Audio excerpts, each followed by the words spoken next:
የምዕራፍ ፕሮግራም ተከታታዮች እንደምን አላችሁ?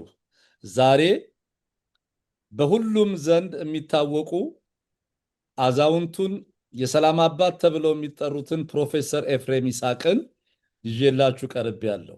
ፕሮፌሰር ኤፍሬም ይስሐቅ ውድ ጊዜዎትን ሰውተው ይህን ቃለ ምልልስ ለማድረግ በመፍቀዶ በፕሮግራሙ አዘጋጅና አቅራቢ ኤልያስ አወቀ በአርትስ ቴሌቪዥን ዝግጅት ክፍል እንዲሁም ወደ 16.5 ሚሊዮን በሚቆጠሩ ተመልካቾቻችን ስም ከፍተኛ ምስጋናዬን አቀርብልዎታለሁ።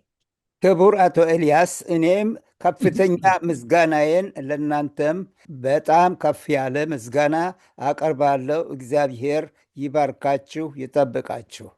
አሜን። አብሮ ይባርከን፣ አብሮ ይጠብቀን። እንኳን የዘጠናኛ ዓመት በዓሎ በሰላም አደረሶ። ባለፈው እሁድ በኒውዮርክ ከተማ ሰርፕራይዝ ተደርገው የልደት በዓሎ እንደተከበረለው ሰምቻለሁ። መልካም ልደት በሚለውን ጀምር።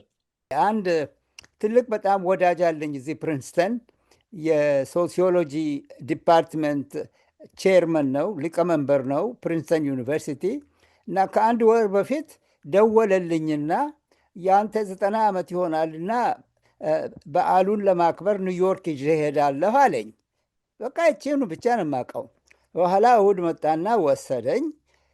ኒውዮርክ ስንደርስ መጀመሪያ ቡና እንጠጣ አለኝና ትንሽ አታለለኝ። አላወኩም ነገሩ። ከዛ በኋላ ለምን እንደሆነ አላውቅም እና ቡናውን ከጨረስ በኋላ አንድ ታሊያ ስቴክ ሃውስ የሚባል በጣም ጥሩ የኮሸር ሬስቶራንት ይዞኝ ይመጣል። ልክ በሩ ላይ ስደርስ 50 ሰዎች ቆመው መዝሙር ይዘምራሉ። ምንድነው ፕሮፌሰር አስደንጋጭ እኮ ምንድነው ፕሮፌሰር ምች እንደዚህ አታለልከኝ? አንተ እኮ ራስህ ጋብዝሃለሁ ብለህ ሁሉ እና እሱም ሳቀ፣ እኔም ሳቅኩና ቁጭ አልኩ። መቼም በጣም በጣም የሚያስገርመው የሚያስደንቀው ሰዎች ከዋሽንግተን መጥተዋል፣ ከቦስቶን መጥተዋል፣ ከሌላም ሀገር እንደዚሁ መጥተዋል እና 50 የሚሆኑት ኢትዮጵያኖችም አሉ፣ እስራኤሎችም ነበሩ እና በእውነቱ በጣም በጣም ልቤን ነካኝ። እንዲያውም የኔ የሰላም ኮሚቴ ሰዎችም እነ ዶክተር ጥላሁን፣ ዶክተር አህመድም ነበሩ፣ ዶክተር ሞገስ ነበሩ እና አቶ ዮንፍሳ ሁሉ ነበሩ ከኛ በኩል ከአገራችን እና ሌሎች ደግሞ ከእስራኤል የመጡ ነበሩ፣ ከአሜሪካም የመጡ ነበሩ። በጣም በጣም እና ከ7 ሰዓት ከ6 ተኩል ጀምሮ እስከ 10 ሰዓት ያህል እንደዚሁ እዛ ተቀምጠን በእውነቱ ብዙዎቹም ንግግር እየሰጡ በጣም በጣም አመሰገንኳቸው። እንግዲህ አንዲት የኔ ልጅ ድቦራ ከሷ እህቷም ያኤል የምትባላለች፣ ወንድሟም ረፋኤል የሚባል አለ። እነሱ ናቸው እንግዲህ ከዚህ ከፕሮፌሰር ሚች ዱኒዬ ጋር አንድ ደግሞ ጎረቤቴ መሪያም የምትባላለች ከነሱ ጋር ምን ልበል በሽሽግ ይሄንን እኔ እኮ በፍጹም በህልምም አላየሁትም እንዲህ ያለ ነገር ይደረጋል ብዬ እና ኤኒዌይ ብዙ ጊዜ እንኳን ደስ አለዎትና እንግዲህ ደግሞ ለመቶው በፓስፖርቱም ቢሆን ለመቶኛ መቶ እንግዲህ በሰላም ደርሰው እንዲከበርሎት እመኛለሁ። ክቡራት ኤልያስ፣ እኔም አመሰግኖታለሁ። አመሰግናለሁ። እንግዲህ አሁን ዛሬ የተገናኘንበት ትልቁ ነገር ኦቦ ሌንጮ ለታ ትግል ህይወቱ በሚል በዙፋን ኡርጋ የተጻፈ መጽሐፍ ላይ ገጽ 313 ላይ አንድ ነገር አለ። የመጽሐፍቱ ይዘት ይልና የመጀመሪያው መጽሐፌ በሬልሲ ፕሬስ ነው የታተመው። ዘ ኢትዮጵያን ስቴት አት ዘ ክሮስሮድስ ዲኮሎናይዜሽን ኤንድ ዲሞክራታይዜሽን ኦፍ ዲስኢንቲግሬሽን፣ የኢትዮጵያ ሀገረ መንግስት በመስቀለኛ መንገድ አርነትና ዴሞክራሲ ወይስ መፈራረስ ይሰኛል። መጽሐፉን የማሳተም አጋጣሚ ያገኘሁት በአሜሪካ ኒው ጀርሲ በሚኖረው ፕሮፌሰር ኤፍሬም ይስሐቅ ቤት በእንግድነት ጎራ ባልኩበት ወቅት ነበር። ፕሮፌሰሩ በተለይ በሀገር ውስጥ ከሚከሰቱ ፖለቲካዊ ውዝግቦች ጋር በተያያዘ ብቅ እያለ በማሸማገል የሚታወቅ ነው። በዚህ ሚናው ከመለስ ጋራም የተግባቡ ይመስለኛል። ይኸውም መለስ ለስልጣኑ የሚያሰጉትን ወገኖች ሰበብ ፈጥሮ ያስራል። ወዲያውም ኤፍሬም መለስን ያገኝና የማስፈታት ፕሮጀክት ይነድፋል። በመሃል በሚኖረው ጊዜ ውስጥ መለስ እስረኞቹን በማሰንበት ፖለቲካውን ሲታደግ፣ ኤፍሬምም ለሰብአዊ መብቶች ተቋማትና ለዲፕሎማሲያዊ ማህበረሰብ የአሸማጋይነት ባለሟልነቱን በመጥቀስ የመንቀሳቀሻ ፈንድ ያሰባስባል። መለስም በዚህ መልኩ ስራ ሲፈጥርለት ቆይተዋል ይላሉ 313 ላይ ኦቦ ሌንጮ ለታ። እውነት ኦቦ ሌንጮ በመጽሐፋቸው እንደገለጹት ናቸው እንዴ ፕሮፌሰር ኤፍሬም ይስሐቅ? በጣም በጣም ይሄ የውሸት የተንኮል ጽሕፈት ከኦቦ ሌንጮ ይመጣል ብዬ አላሰብኩም። ኦቦ ሌንጮም ወደው ሰው ነበር፣ የማከብረው ሰው ነበር። ብዙ ጊዜም ደግፌዋለሁ። በዚህ በኦሮሞ ሊብሬሽን ፍሮንት በነበረበት ጊዜም ከሌሎቹ ጋር ሰላም እንዲያደርግ ብዙ ለፍቻለሁ። ወዳጅ አድርጌዋለሁ። ብዙ ጊዜ አሜሪካን ስመጣ እኔ ቤት ያድራል። በትልቅ እንግድነት ተቀብዬ ሌሎችንም እንግዶችም ደግሼ ያንን ሁሉ ያደረግኩለት ሰው እንዲያውም አንድ ጊዜ ኖርዌይ ትልቅ የውጭ ጉዳይ ሚኒስቴር ራሱ ያዘጋጀው የተባበሩ መንግስታት መሪዎች፣ የአፍሪካን ዩኒየን መሪዎች የነበሩበት ግብዣ ላይ እኔን እንደ ኪኖት ተናጋሪ ተጋብዤ ኦስሎ መጣሁ እና እሱ እዛ ነበርና ስጠይቀው አልተጋበዘም። ግድ የለም እኔ ይዤ እሄዳለሁ ብዬ ጎትቼው ሄድኩኝ እና በንግግሬ መጀመሪያ ላይ እሱንም በክብር አስተዋወቅኩት። እንዲህ አድርጌለታለሁ።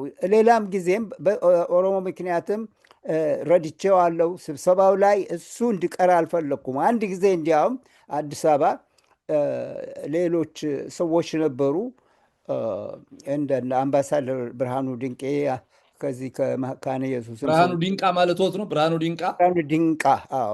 እነሱ የኦሮሞ ሰላም ለማድረግ ከክቡር አቶ መለስ ጋር ነፍሳቸውን ይማር ተነጋግረው ስብሰባ ሲያደርጉ እሱን ወደ ውጭ ተዉት። እኔ ደግሞ ከነሱ ጋር ተከራክሬ እንዴት እንደዚህ ሌንጮ ይቀራል ብዬ ለእሱም እየደወልኩ ብዙ ብዙ ብዙ በእውነቱ ያደረግኩ ሰው እንዴ በእንግሊዝኛ ቋንቋ እንዲህ ያለ ነገር ስታቢንግ ዩ ኢን ባክ ይባላል። ስታቢንግ ዩ ኢን ባክ በጀርባ ጎራዴ ያደረገ ማለት ነው። በጀርባ መውጋት ማለት ነው። ያ እኔ በእውነቱ ኦቦ ሌንጮ የነን ሁሉ ያደረግኩለት ያመንኩት ሰውዬ እንዲህ ያለ ነገር መናገሩ አንደኛ ትልቅ ይሄ ገሃነም የሚያስገባ ጉዳይ ነው። ሁለተኛ ነገር ደግሞ እኔ በሙሉ ሕይወቴ የታወቅኩት ለገንዘብ አይደለም፣ ለአገር ፍቅር ነው የሰራሁት። መጀመሪያ ሃይ ስኩል በነበርኩ ጊዜ ቦይ ስካውት ውስጥ ነበርኩ። አንዱ ብዙ ገንዘብ ሰብስቤ በታማኝነት ሳስረክብ የተመሰገንኩ ሰው ነኝ። ለምሳሌ ደግሞ አንድ ሌላ ነገር ልንገርዎት። እሺ፣ ሃርቨርድ ግራጁዌት ስኩል በነበርኩ ጊዜ የተማሪ ማህበር ላይ ገንዘብ ያዥ ብዬ ተመረጥኩ እና በአመት መጀመሪያ ተማሪዎቹ ተሰልፈው ማህበርተኛ ሲሆኑ ገንዘብ ይከፍላሉ፣ ቼክ ይሰጣሉ እና የሄድኩ ባንክ አስቀምጣለሁ። አንድ ቀን ስራው ስለበዛ የድርጅቱ ፕሬዚደንት ሌላ ሰው ነው፣ እኔ ትሬጀረር ነበርኩ ገንዘብ ያዥ። እባክህ ሄደህ 500 ብር ባንክ ውስጥ አስቀምጥ ብዬ ሰጠሁት፣ ተማሪዎች የከፈሉትን። በአመት መጨረሻ ላይ እኔም ራሴም ሌሎቹም ተሰብስበን የገቢውን የወጪውን ስንመለከት 500 ጎድለዋል። እኔ ደግሞ አዩ እግዚአብሔር የምረዳኝ ሰው ነኝ፣ ኦነስት የሆንኩ ሰው ነኝና ምን ሆነልዎት? ያ መጀመሪያ ቀን ተማሪዎቹ ሲመዘገቡ ብዙ ስለሆንኩ የፕሬዚደንቱን 500 ብር ሂድና አስቀምጥ ብዬ ሰጠሁት እና አፓረንትሊ መጨረሻ ላይ በደንብ አላስቀመጠም። ይሄ ነገር ስፈጠር እኔ ደግሞ ደረሰኝ ነበረኝ። እኔ ደግሞ ጥንቁቅ ነኝ በገንዘብ ጉዳይ። በኋላ ይሄንን ሳያቸው ተማሪዎቹም ተደነገጡ። እሱንም ከፕሬዚደንት አወረዱት። እኔን በጣም አመሰገኑኝ። ምክንያቱም በደንብ ተቆጣጥሬ ያ ሰውዬ ራሱ እንዲህ የድርጅቱ እኮ ፕሬዚደንት የነበረ ሰው ነው። እንዲህ ሲያደርግ የዚህ አይነት ሰው ነኝ እኔ።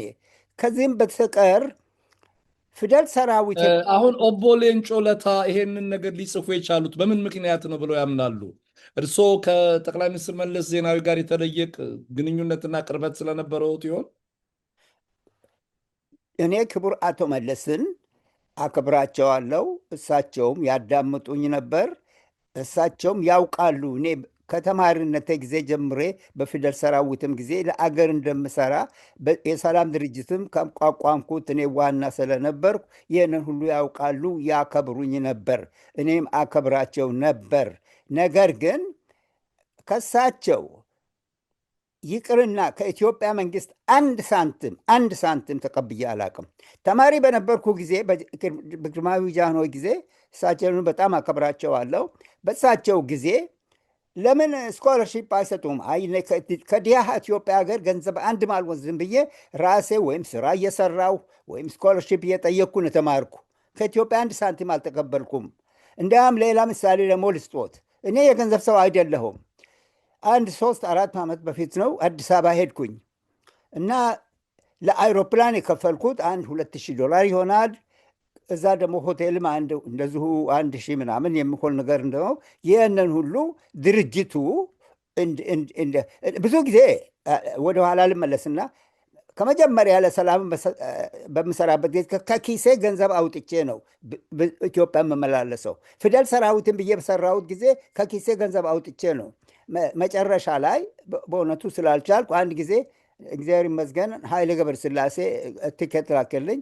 ከዛ በኋላ ደግሞ ድርጅቱ ገንዘብ ካገኘ ከስዊድን ከኖርዌይ ቲኬት የትኛው ድርጅት ማለት ነው? የሰላምና የእድገት ድርጅት ያቋቋምኩት ነው። ያቋቋሙት ኢትዮጵያ ውስጥ እንደ መንግስታዊ ያልሆነ ድርጅት ነው፣ እንደ ኤንጂኦ ነው። አዎ አዲስ አበባ ነው ያለው እና አሁንም እየሰራ ነው ድርጅቱ። ነገር ግን ወደዚህ የመጣሁት ለምንድን ነው? እና እኔ እንግዲያ ከዚህ እንዳልኩት ብዙ ጊዜ ከራሴ ከፍዬ ተመላልሻለሁ። ለሆቴልም ከፍያለሁ። ያው ወንድሜም አንድ ጊዜ ኃይሌም ከፍሎልኛል። በኋላ ግን እርዳታ ሲያገኝ ድርጅቱ ለእኔ መክፈል ጀመረ እና በመጨረሻ ጊዜ ኢትዮጵያውን ሲሄድ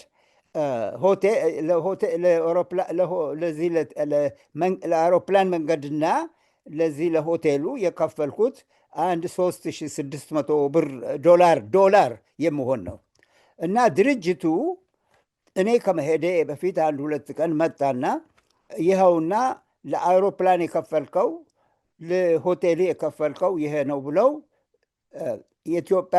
የአሜሪካን ብር ይዘው መጡ። አይ እኔ ገንዘብ ይዤ መሄድ አልችልም፣ ምክንያቱም አሁን ገና እዚህ 1-2-3 ቀን ዞራለሁ። ይህ እንዲህ ያለ ገንዘብ ይዤ መዞር አልችልም እና የድርጅታችን መሪ የነበረው ክፍሌ እንሄዳለና ክፍሌ አንድ ሳጥን አለ እንግዲህ ብዙ ጊዜ ሴፍ አለ፣ ካዝና አለ፣ እዛ ውስጥ እናስቀምጣለን እስክትሄድ ድረስ አለ እና ገንዘቡን ያስቀመጥ። መጨረሻ ቀን በሚሄድበት ቀን እቃን ሁሉ ይዤ አውሮፕላን ጣቢያ ሄጄ ቁጭ ብያለሁ እና ተመስግጄ አውሮፕላን ላይ ልወጣ ስል እና ልጁ አቶ አይተን አንመው ይባላል ደወለልኝ። ማን ይባላል? አይተን አንመው። አይተን አንመው። እሺ። አዎ የድርጅቱ ኃላፊ ነበር። ደወለልኝና ፕሮፌሰር ኤፍሬም አለኝ እቃህን ይዘሃል አለኝ። አሁን ይዣለሁ፣ ሁለቱም ሳጥኖቼ ይኸው እጄ ላይ ናቸው አልኩ። እርግጠኛ ነው ሁሉንም ይዘዋል? ምንድን ነው እንደዚህ የምትጠይቀኝ? ያቺ ሴፍ ውስጥ ያስቀመጥነውን $3600 ዋው ረስቼ ወጥቻለሁ። እኔ ገንዘብ ሰው አይደለሁም። እሱ በኋላ የአውሮፕላን ኃላፊውም ያውቀኛል። እንግዲህ ሆቴል ሄደ ገንዘብን እስክታመጣ ድረስ ዝረው ጠብቁኝ።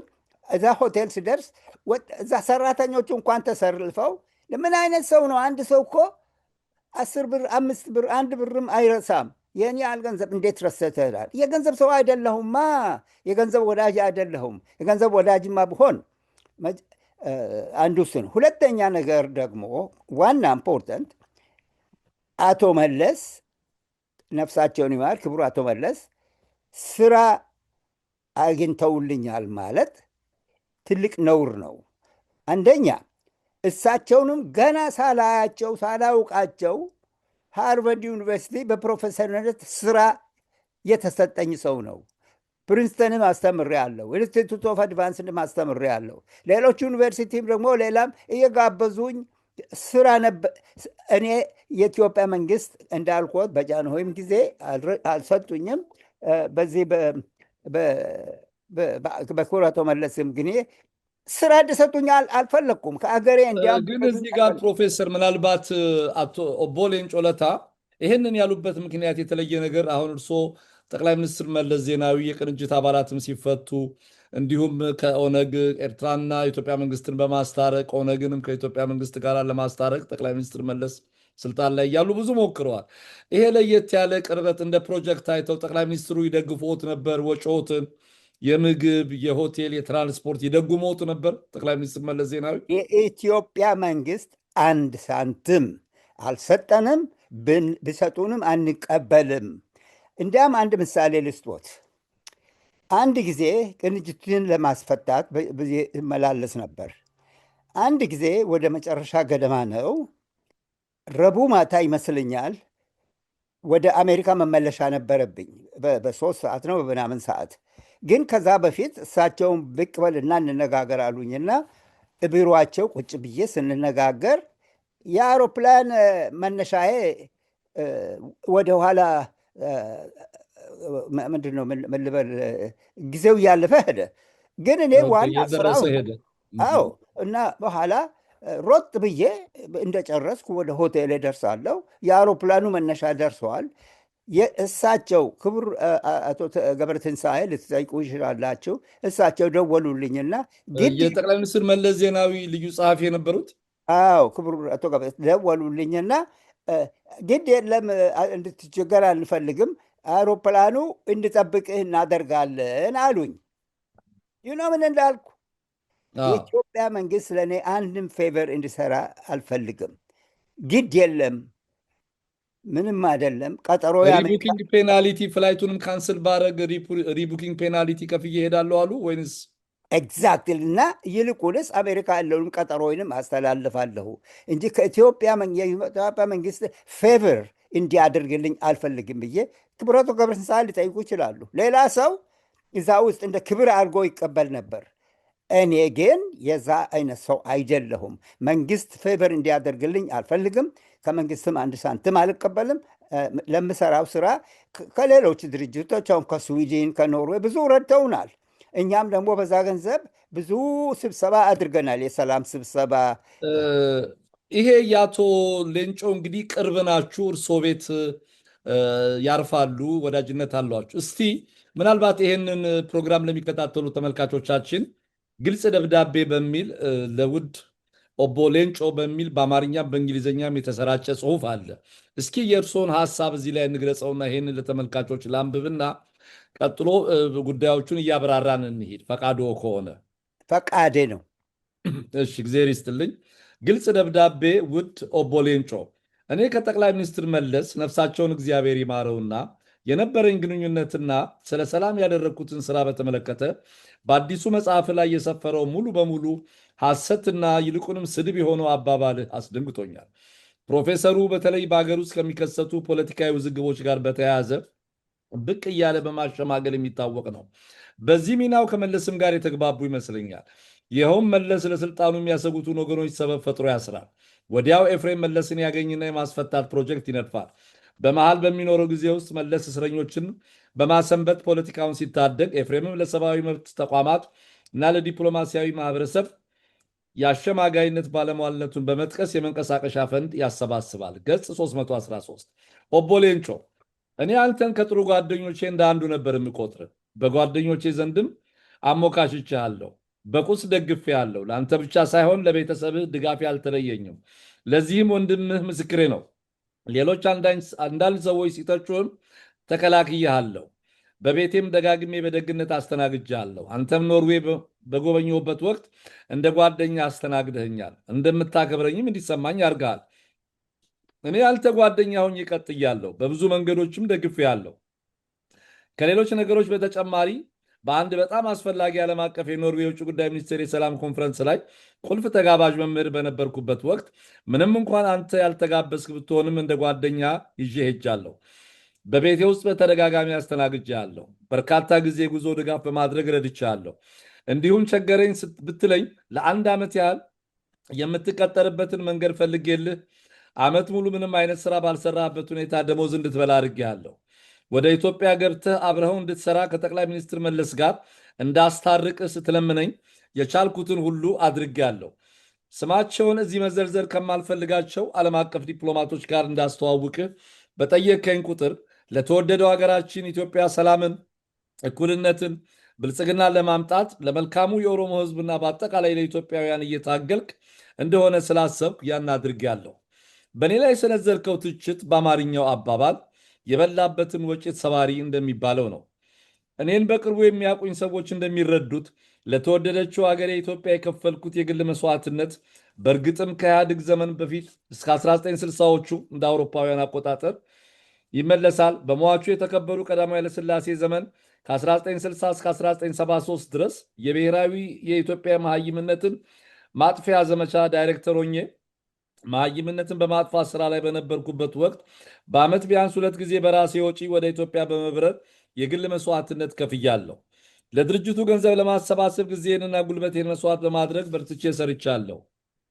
በጣም ዋናው ነገር ለኢትዮጵያ ሰላም ለመስራት ከፍተኛ መስዋዕትነት ከፍያለሁ። በጠቅላይ ሚኒስትር መለስ ዘመን በኋላ ላይ ለጉዞዎቹና ለማረፊያዎቼ ከስዊድን ከኖርዌይ እና ከሌሎች የኢትዮጵያ ዓለም አቀፍ ወዳጆች አንዳንድ ድጋፎችን እንዲሁም አንድ ጊዜ ከጓደኛዬ ኃይለ ገብረስላሴ የአውሮፕላን ትኬት ድጋፍ ከመቀበሌ በፊት ሰላምን ለማስፈን የጊዜና የሀብት መስዋዕትነትን ከፍያለሁ።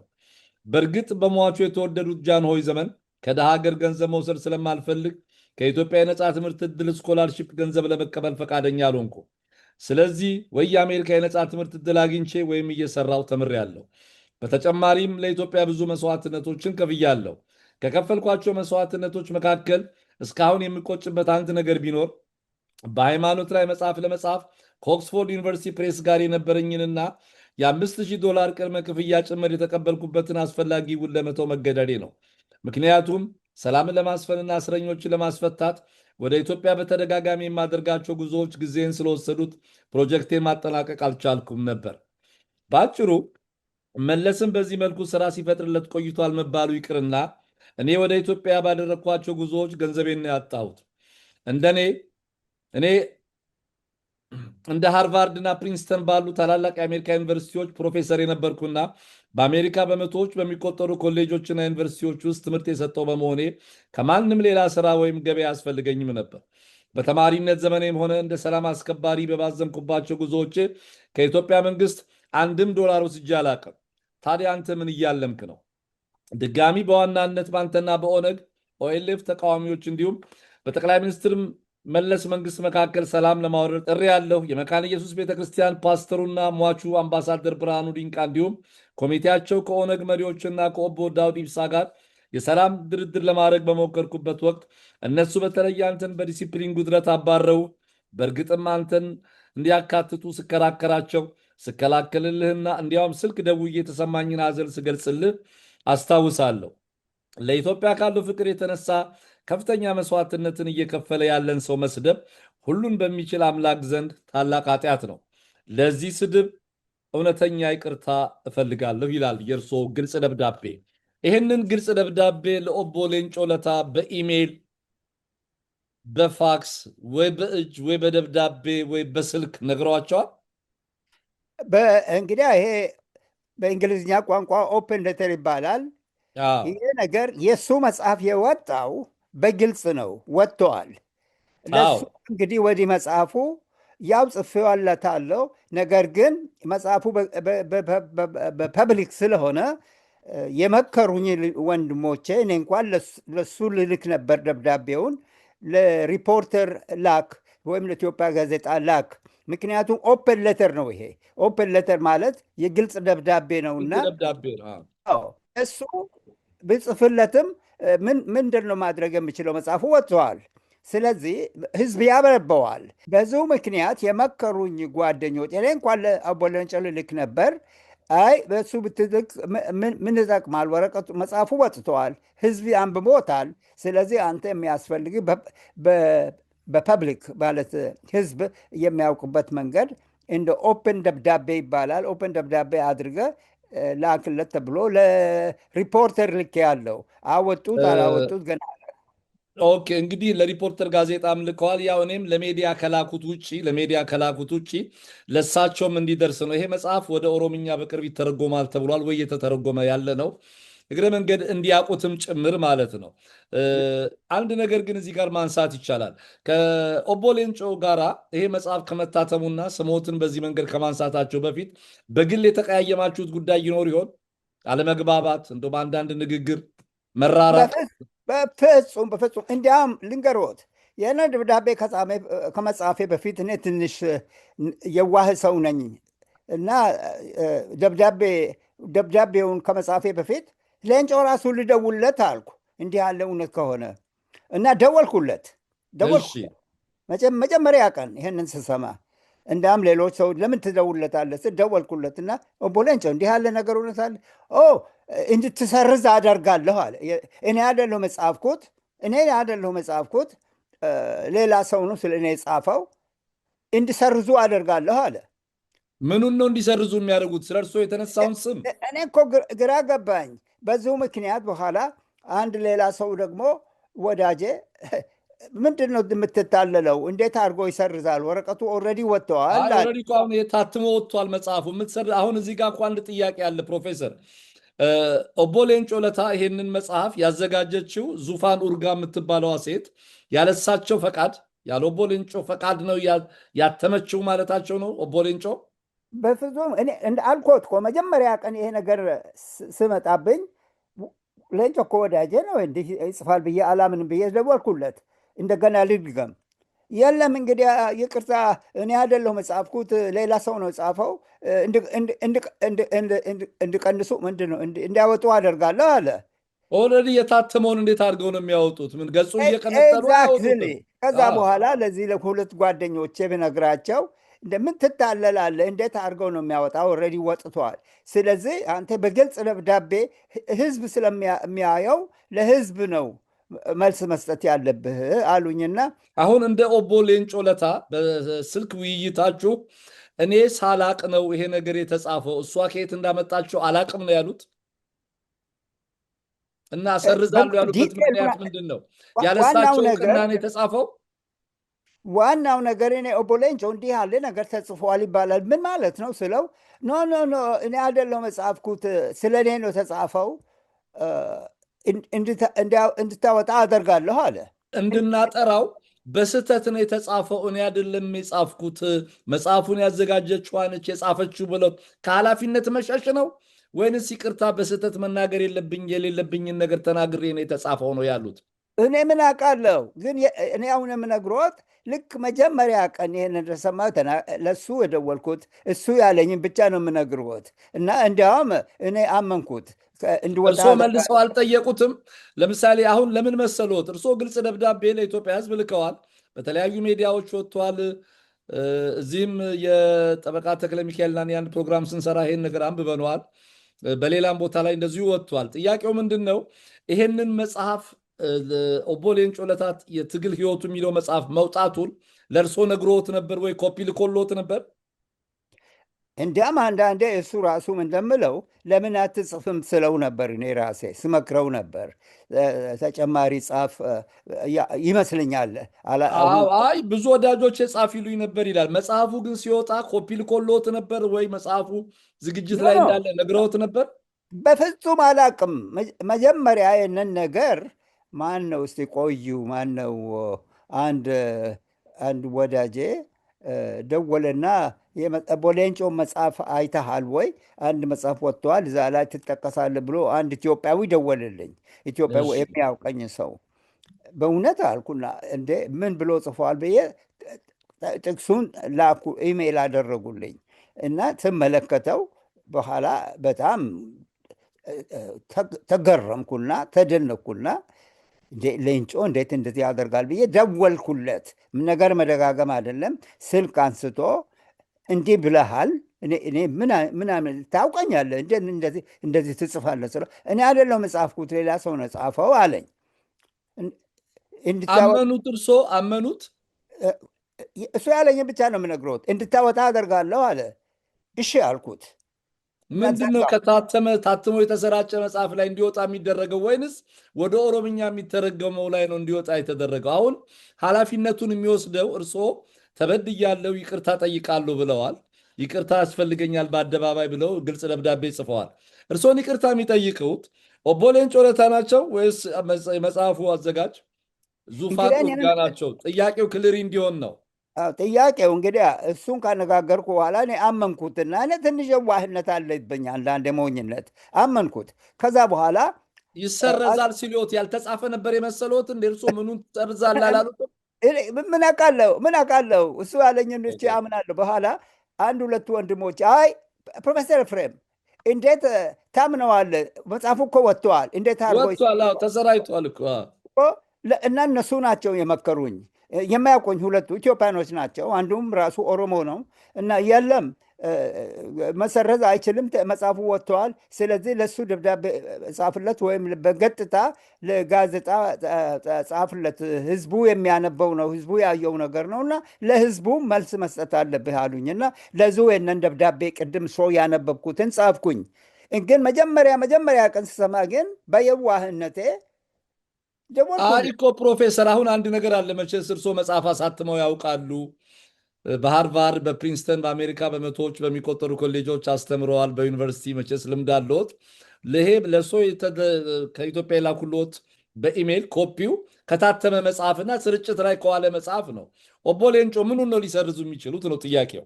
የመጀመሪያው ነገር አልኳት እኮ እኔ ተነገረኝ። እንዴት እንዳመኗቸው በየዋህነት ይገርማል ማለቴ ነው። እና ሞኝነቴ ነዋ።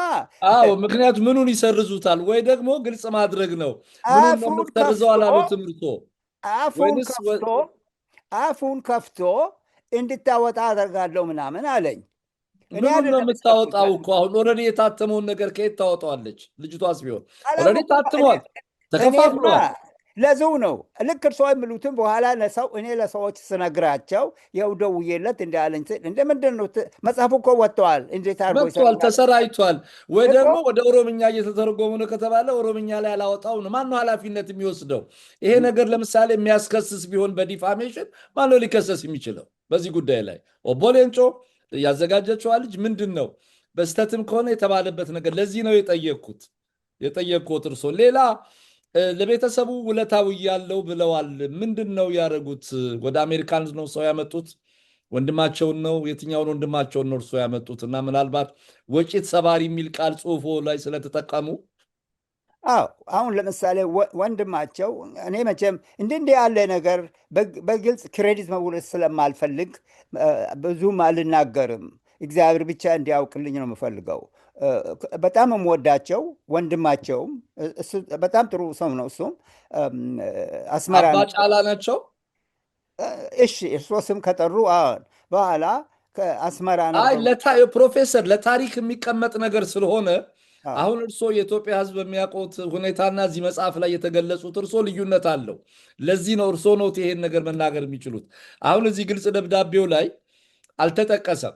ወንድምየውን ረድተዋል። ማን ናቸው? መቼ ነው? ከየት ወዴት ነው? እንግዲህ ልንገርዎት፣ ወንድማቸው አስመራ ነበር። ከአስመራ ወደ ታንዛኒያ መጣና አሜሪካ ለመምጣት ፈለገ እና ትንሽ ችግር አጋጠመው። በኋላ አባጫላ ለታን ማለት ነው። አዎ በኋላ አሁን እሱን እዚህ ውስጥ እንድገባም አልፈልግም። ይቅርታ ጠይቀዋለሁ። ያው ለቤተሰቡ ያደረጉት ውለታ ስለሆነ እንደ አብሮ ስለተጠቀሰ በኋላ እንደምንም ብሎ ይደውልልኛል። እኔ ደግሞ ለኖርዌይ መንግስት ደወልኩ፣ ለስዊድን መንግስት ደወልኩ፣ ለሌሎቹም ደወልኩ። ኦልሞስት ለአንድ 2 ወር ነው 3 ወር ያህል በስልክ ከዚህም ስደውል ከዛም ስደውል እዚህ እንድመጣ እና ችግሩ እንድፈታ፣ ምክንያቱም ከዛ ለመውጣት ፈልጓል። ወደ አስመራ መመለስ ስላልፈለገ ከዛ በኋላ ይኸውና እግዚአብሔር ይመስገን በኖርዌይም በኩል አንድ አምባሳደሩ ነበሩ፣ አንድ ሁለት አምባሳደሮች ነበሩ፣ ረዱኝና እሱ መጣ።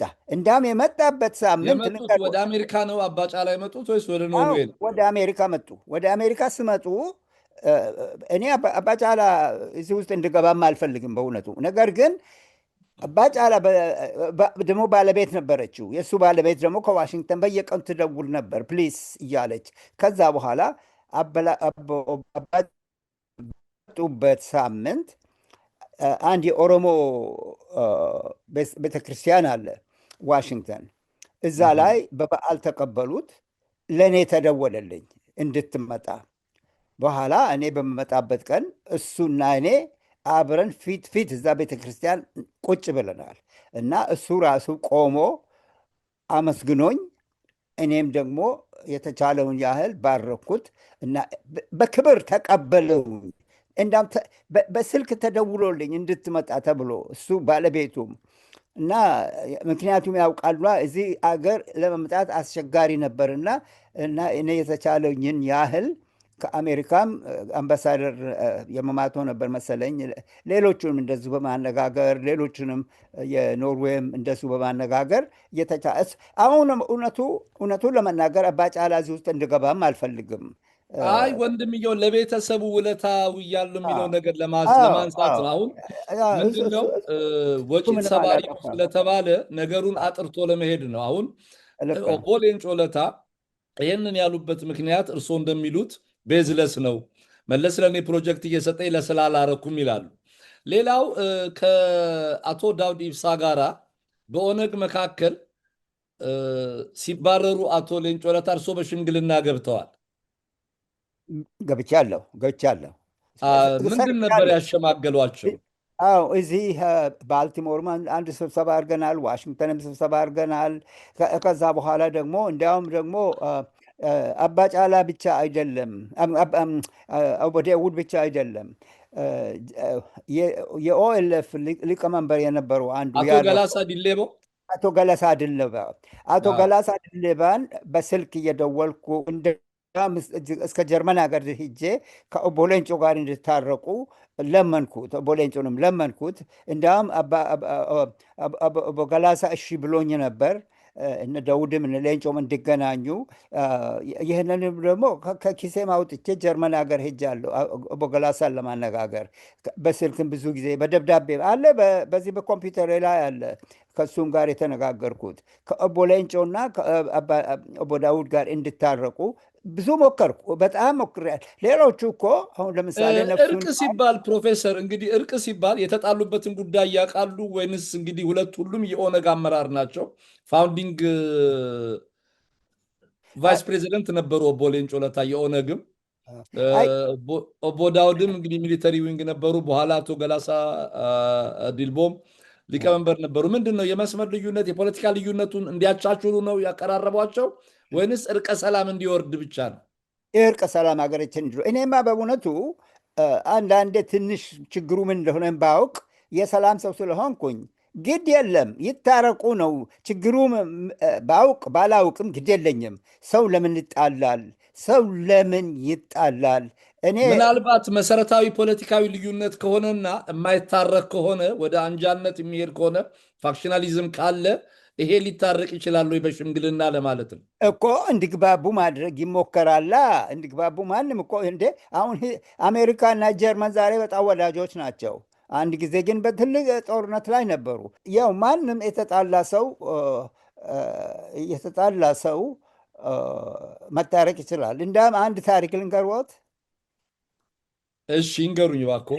አንድ 10 ዓመት ይሆናል ሚኒሶታ የኢትዮጵያን ተማሪዎች ማህበር በዓል አድርገው ነበር እና እኔን ተናጋሪ ብለው ጋበዙኝ። በኋላ ቁጭ ብያለው እና አንድ ወንድሜ መጣና አጠገብ የተቀመጠ ኤፍሬም እንደምንድን ነህ አለኝ። አሁን እርሶስ እንደምን አሉ። እንዴ ምን እርሶ ትለኛለህ? ሁለተኛ ደረጃ እኮ አብረን ነው ተማርነው እኮ። እሱንማ ፌቶን አስታውሳለሁ ስምሆን ብረሳ አልኩኝ። ኤፍሬም ስላንተ አንድ የማልረሳው ነገር አለ አለኝ። ምንድን ነው? አንድ ጊዜ ሚስተር ኪንግ የካኔዲያን አስተማሪው ለአንድ ተማሪ መጥፎ ግሬድ የውድቀት ግሬድ ሰጠው አለ እና ያ ተማሪ ከአንተ አጠገብ በፊት ተቀምጠዋል። ዘለለና ሚስተር ኪንግን በእጁ ስመታቸው የእሳቸው መነጽር ደግሞ ዘሎ ወደዛ ሲሄድ ብርሃኑ የሚባል አንድ ሰው መነጽሩን ይሰብራል። አንተ ግን ተነስተህ ሄደህ ብላክቦርድ ፊት ተንበረከክና እግዚአብሔር አምላክ ሰላም አውርድ ብለህ ጸሎት አደረክ አለኝ። ስለዚህ እኔ ኤፍሬም ጸሎት ሰላም ይሞክራል ስሉኝ ምንድን ነው በሱ እኮ እኔ እኮ ሃይስኩልም የማውቀው ሁል ጊዜ እዛም እንደዛ ነው ብዬ የምናገረው አሉኝ አሉ። አሁንም ሚኒሶታ አሉ እና ከዛ በኋላ አንድ እህታቸው አግብታ እዛም ላይ በኋላ እንዲያውም ቴፕ አደረግኳቸው። በቴፕ ይዣለሁ ይህን ነገር እኔ አላስታውስም ስል መልካም የምሰራ ሰው ይረሳል። እኔ ግን እስከ ዛሬ ድረስ ሰላም ሰላም ስትል እሱ እኮ ምንድን ነው አዲስ ለሱ ነገር ሃይስኩል ሆኖ ሰላም ሰላም ነው የምለው እላለሁ አሉኝና በኋላ በቴፕ ቀድቻለሁ። ይህን በቴጅ አለኝ ቤቴ አሁን። አይ ጥሩ ነው እንግዲህ ያው እሱም ብዙም የኢትዮጵያ ሕዝብ የሚያውቁት በሰላም አባትነትና በማሸማገል ነው።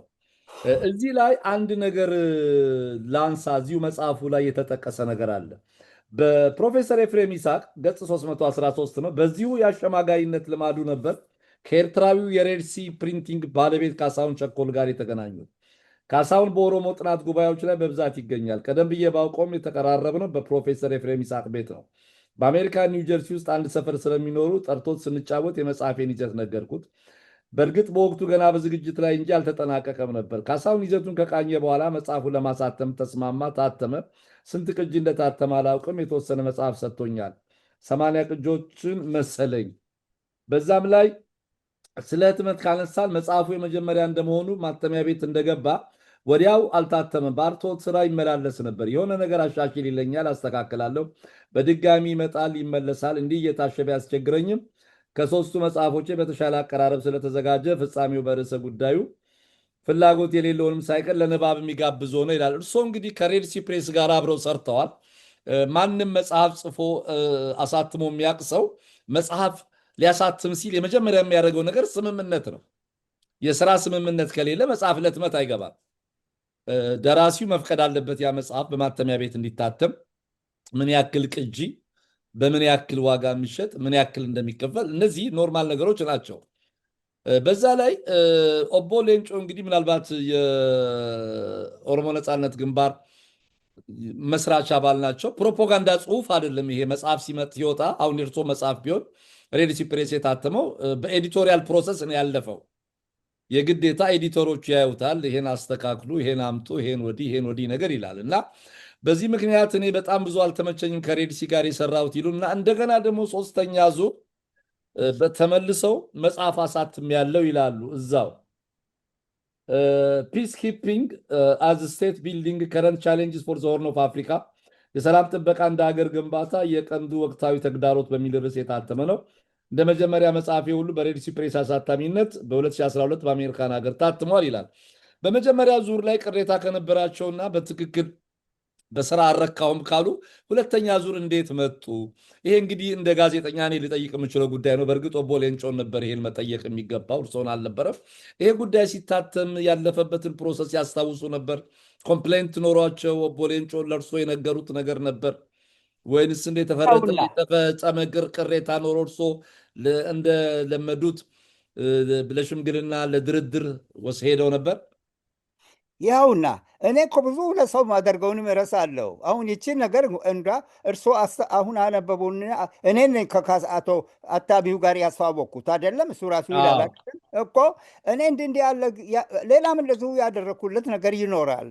እኔ በእውነቱ አሁን እርሶ እስኪያረቡት ድረስ በፍጹም ረስቼዋለሁ። ዋናው ነገር እኔ ሰው እርዳታ ስፈልግ ወደኋላ አልልም።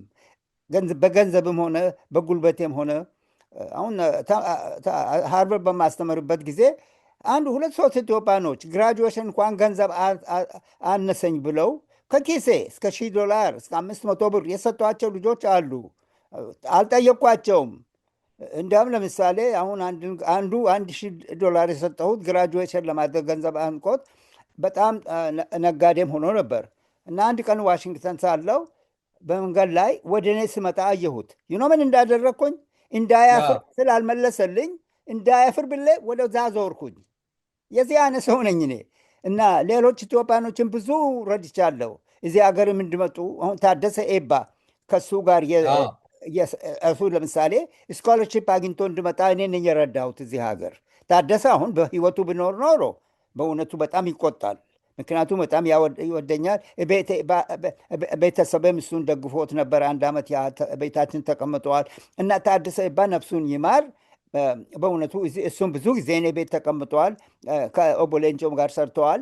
የሆነም ሆኖ እሱ አሁን ለምሳሌ በህይወቱ ይኖር ይህንን እሱም ራሱን በጣም ይቆጣ ነበር ስለሚያውቀኝ። እና እኔ እዚህ ጋር ፕሮፌሰር አንድ ነገር አለ። ፕሮፌሰር ኤፍሬም ይስሐቅ ለኦነግ ሰዎች ያደላሉ፣ በተለይ ለወለጋ ሰዎች ያደላሉ የሚል አስተያየት ከሌላ አቅጣጫ ይሰጣል። እንዲህ ለሚሉ ሰዎች ምን ይላሉ እርስዎ?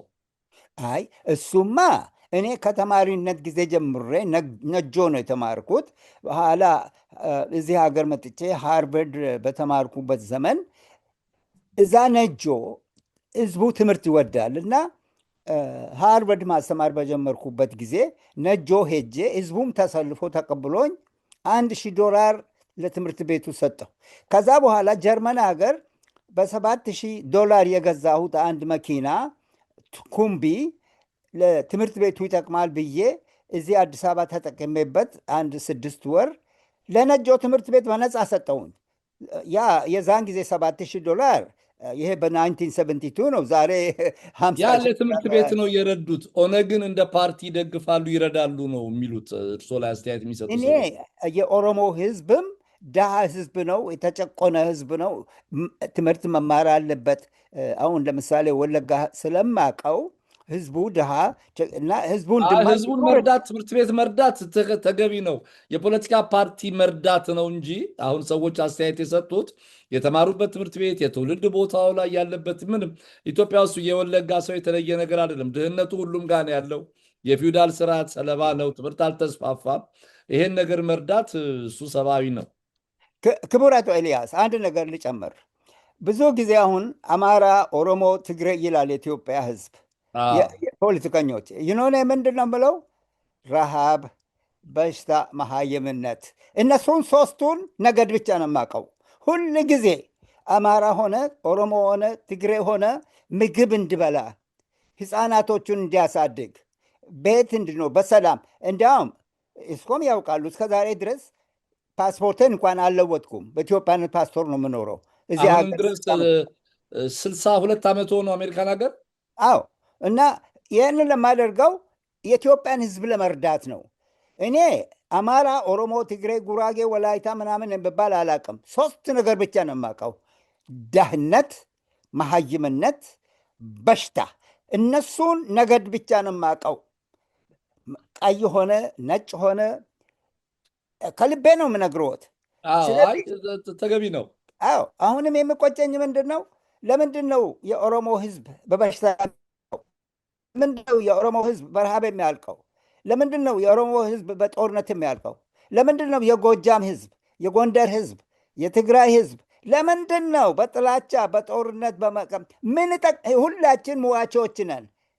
እንደ ሁል ጊዜ እኔ እንደምለው ይቺ ዓለም ሆቴል ናት።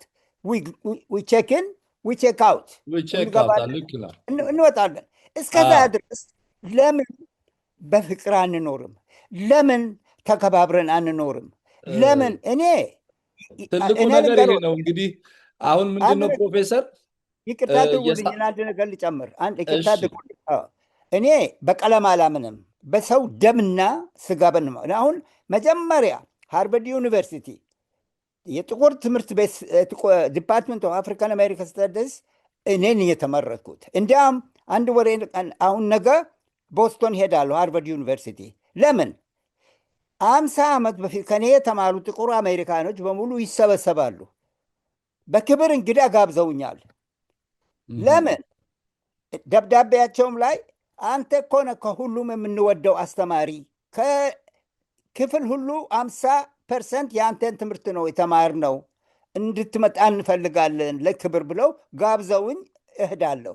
ማለት ትልቅ ከበሬታ ነው። ያው እንግዲህ የስራው ትልቅ ውጤት ነው። ብዙዎቹ ዛሬ በአሜሪካ ከፍተኛ ቦታ የደረሱ ናቸው። 50 በፊት የነበሩ ይህንን የማመጣበት ምክንያቱ ለእኔ የሰው ቀለም፣ የሰው ጉልበት፣ የሰው ቁመት፣ የሰው ምንም እኔ ግድ የለኝም፣ በአይንም አይታየኝም። ልክ ነው። እንዲሁ የሚነሳውን ነገር አጥርተን ለመሄድ ነው። እንግዲህ የሰዓት ገደባችን እየደረሰ ነው። ኦቦ ሌንጮ ለታ ዛሬ ፕሮፌሰር ኤፍሬም ይስሐቅ ትግል ህይወቱ በሚል በዙፋን ኡርጋ በተጻፈው መጽሐፍ ላይ አስተያየት ካላቸው የሚናገሩት ነገር ካለ ይሄ መድረክ ለሳቸውም ሆነ ለጸሐፊዋ ግልጽ ነው።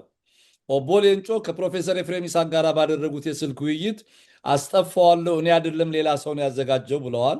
ለፕሮፌሰር እንዳሉት እርሶም መጥተው ቢሆን ለቃለ ምልልስ መድረኩ ክፍት ነው። ላዘጋጇ ለዙፋን ኡርጋም ቢሆን መስመሩ ክፍት ነው። ከዛ በፊት ግን የዶክተር ግርማ አጉቸው ደመቀ አርታይነት የተዘጋጀ ኢትዮጵያ ከፑንት እስከ 21ኛው ክፍለ ዘመን መጀመሪያ መጣጥፍ እና በካሳሁን ሰቦቃ በኤስቢኤስ የተደረጉ ቃለ ምልልሶች በሚል የተዘጋጀ መጽሐፍ በቅርብ ቀን ለህትመት ይበቃል። መጽሐፉም የሚታተመው በሴሜቲክ ስተዲስ ነው። ከነዚህ መሃል ዶክተር ደረሰ አየናቸው፣ ፕሮፌሰር ኤፍሬም ይስሐቅ፣ ዶክተር አሰፋ ባልቻ፣ ፕሮፌሰር ገብሩ ታረቀ፣ አቶ አሰፋ ጫቦ፣ ዶክተር አህመድ ሐሰን፣ ፕሮፌሰር ላጲሶ ጌታሁን ዴሌቦ፣ ዶክተር ዳንኤል ካሳሁን፣ ዶክተር አጉቾ አማራ አጎናፍር፣ ፕሮፌሰር አየለ በክሪ፣ አቶ ተሾመ ብርሃኑ ከማል፣ ቴዎድሮስ ፍቅሬ፣ ግርማ አጉቾ ደመቀ፣ ዶክተር መንግስቱ ታደሰ መጣጥፎቻቸው የተካተተበት አንድ ጥሩ መጽሐፍ፣ ታሪካዊ መጽሐፍ በቅርቡ ይወጣል። የእኛ ድርጅት እኮ ነው ይህንን ያዘጋጀው። የእናንተ ድርጅት ነው እኮ። የሴሜቲክ ስተዲስ በእናንተ ድርጅት በኩል የሚታተም ትልቅ ስራ ነው። ሊቀመንበሩ ነኝ። ከፑንት እስከ 21ኛው ክፍለ ዘመን መጀመሪያ መጣጥፍና በካሳሁን ሰቦቃ ላይ በኤስቢኤስ የተደረገ ቃለ ምልልስ ነው። እርስዎ ነዎት ኃላፊው? የኢንስቲትዩት ኦፍ ሴሜቲክ ስተዲስ ፕሬዚደንት ነኝ፣ ዳይሬክተር። ዶክተር ግርማ ዋና የኛ አታሚ እሳቸው ናቸው። ኤዲተር ዋና ኤዲተር ነው የቀረበው። በጣም ጥሩ ስራ ይሰራሉ። እሳቸውም በጣም ትልቅ ሊቅ ናቸው።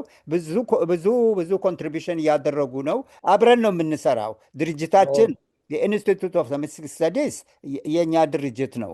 እኛ አቋቋም ነው። ትልቅ ነገር ነው። ያው እንግዲህ መልካም እድል ለምትሰሩት ይሄ ጥሩ ስራ ለህብረተሰብ የሚጠቅም በተለይ ለታሪክ ሊሆኑ የሚችሉ ለወጣቶች፣ ለተመራማሪዎች በሶሲዮሎጂ፣ በሂስትሪ፣ በሳይኮሎጂ፣ በፖለቲካ ሳይንስ ለሚሰሩ ሰዎች ትልቅ ግብዓት የሚሆን ነገር ነው። እንግዲህ ፕሮፌሰር ኤፍሬም ይስሐቅ በበረራው ማግስት ውድ ጊዜዎትን ሰውተው የሰሜን አሜሪካ ሰዓት ነው ይህን ቃለ ምልልስ ለማካሄድና እውነቱን ለማጥራት ጊዜዎትን ሰውተው በመገናኘታችን በፕሮግራሙ አዘጋጅና አቅራቢ ኤልያስ አወቀ በአርትስት ቴሌቪዥን ዝግጅት ክፍል እንዲሁም ወደ 16.5 ሚሊዮን በሚቆጠሩ ተመልካቾቻችን ስም ከፍተኛ ምስጋናዬን አቀርብልዎታል። እኔም እንደዚሁ ክቡር አቶ ኤልያስ፣ እርስዎ ብዙ ጥሩ ለአገር እየሰሩ ነው።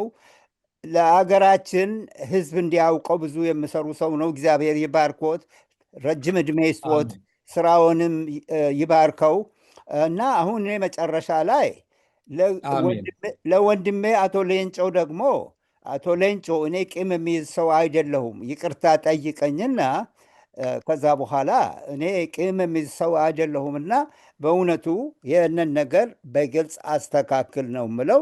እርሶም ይህንን እድል ስለሰጡኝ ይህንን ለመነጋገር በጣም አመሰግኖታለሁ። ትልቅ ጥሩ ስራ ለአገር እየሰሩ ነው። ህዝቡ ትምህርት እንድማር ብዙ እውቀት እንዲያገኝ እና ይሄ የእናንተ አርቲስት ቴሌቪዥን እርስዎ ራስዎ ክቡር አቶ ኤልያስ የምትሰሩትን እግዚአብሔር ይባርከው፣ እግዚአብሔር ያስፋፋው፣ እግዚአብሔር በሁሉም ነገር ይርዳችሁ ብዬ አሜን። እርስዎ ይሄን ካሉ ዘንድ እንግዲህ ኦቦ ሌንጮ ለታ ወይንም ጸሐፊ ዙፋን ኡርጋ ፕሮፌሰር እንዳሉት ይቅርታ የመጠየቅም ቢሆን ሌላም አይነት ሀሳብ ቢኖራችሁ በድጋሚ ይሄ መድረክ ለእናንተም ክፍት ሆኖ በሚዛናዊነትና በእኩልነት የሚያገለግል መሆኑን መናገርና መመስከር ፈልጋለሁ። ፕሮፌሰር አመሰግናለሁ። እግዚአብሔር ያክብርልኝ። በጣም አመሰግናለሁ። እግዚአብሔር ይባርኮት፣ ይጠብቆት፣ ስራውንም ይባርክ።